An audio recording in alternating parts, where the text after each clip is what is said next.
Hi, VencoreWeather.com meteorologist Paul Dorian here on Monday, March 19th. A major snowstorm is a possibility for the I-95 corridor region from D.C. to Philadelphia to New York City. That would probably be in the Tuesday night, Wednesday time frame. This is a very complex situation. A lot can still change between now and then, but it's really a two-part system here where we'll have one low pressure area producing some precipitation in the I-95 corridor on Tuesday. That primarily a mixture, could be even several hours of sleet, for example. The heaviest precipitation from that first system looks like it'll be south of the Mason-Dixon line in and around D.C. metro region. Again, a mixed bag, but that mixture can certainly extend up to Philadelphia and New York City on Tuesday. The fact that it will be a mixture will limit any snowfall accumulations, but certainly coating to a couple of inches possible during the day on Tuesday. Again, a mixed bag with this first wave of low pressure during the day on Tuesday. Today will be dry with increasing clouds and relatively mild temperatures, way up in the 40s, perhaps even some areas touching the 50-degree mark. Becoming cloudy tonight, starting to turn colder, and then low pressure area number 1 has an impact on Tuesday. Then a second storm will develop off the Virginia Capes, ride up slowly to the north and east, and potentially become a major snowstorm for D.C., Philadelphia, and New York City. Several inches of snow on the table. Again, that would be Tuesday night and Wednesday. Colder air will be throughout the environment greater for that second system compared to the first system. There can be some sleet mixed in tomorrow night, Tuesday night, but eventually that changes to all snow in the big cities for the day on Wednesday. Winds potentially will become strong as well, and that poses all kinds of potential problems with heavy wet snow and increasing winds. Yes, we're talking about the potential for power outages if indeed this rides all the way up the coastline. Still, questions remain on that second system, how far north it goes. Can be small differences over the next 12 to 24 hours or so that can make significant impacts on the region. But again, a two-parter. Let's go through this in detail over the next several minutes here. First, we'll look at the upper air pattern here from last night's 6E GFS model run. The models have all been all over the place, and even today there's still many questions that remain, but we'll kind of touch base here on some of the key players involved. First of all, this is a 500 millibar look from the 6E GFS of low pressure area. This is the beginnings of our system here in the mid-Atlantic region over Oklahoma right now, the surface low pressure. First of all, a couple things I want to point out. Today, there will be a chance for a significant outbreak of severe weather in this region right here. Anything from severe thunderstorms to isolated tornadoes on the southeast flank of this developing storm system. Also, strong cold high pressure will be forming up in this region during the day today. This, I mentioned this last week, this is a crucial player. It will be the source of cold air for the Mid-Atlantic region during this upcoming event, both on Tuesday and Wednesday. Some may be wondering, how can we get cold enough for snow at the beginning of spring? Tomorrow, actually, spring begins officially in the middle of the day, I believe. And the reason is we have a cold high pressure area starting to form up here in south central Canada that will slowly build to the south and east and funnel cold air down into the I-95 corridor increasingly during the next couple of days. Again, tomorrow likely a mixture, but the second storm system will have an overall colder environment compared to the first storm system. Hence, snow is the more predominant precipitation type for later Tuesday night into the day on Wednesday.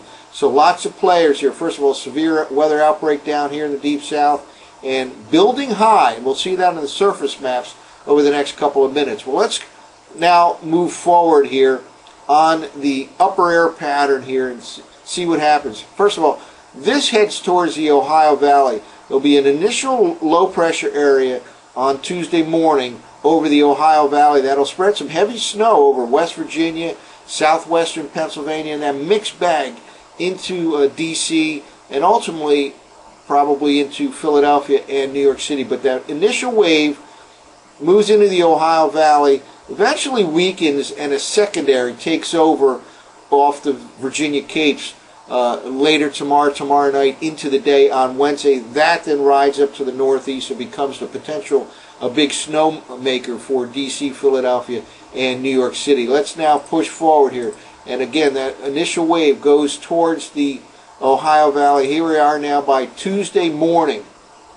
Notice up here to the north, kind of a northwest flow of air, kind of a confluence here where this is coming in from the west or southwest and here to the northwest. This is kind of a brick wall in the atmosphere. Nothing can penetrate too far to the north with this initial wave. But watch what happens here as we go forward in time. This tends to weaken here. And here we are by tomorrow night.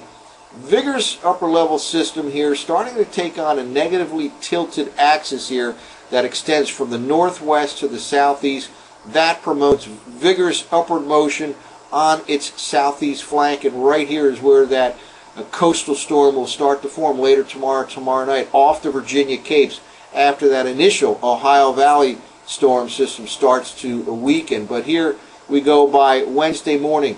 Not much left of this confluence up here. That'll allow, it should allow for this coastal storm to ride up to the north and east and in fact impact Philadelphia and New York City. Still some questions about the northern extent of that second storm system, but here we are, vigorous upper level low over the mid-Atlantic region, and by the time Wednesday afternoon rolls around, kind of a deep upper level low spinning here, kind of a closed off low with surface low pressure at this time expected to be right off the off the mid-Atlantic coastline by Wednesday afternoon.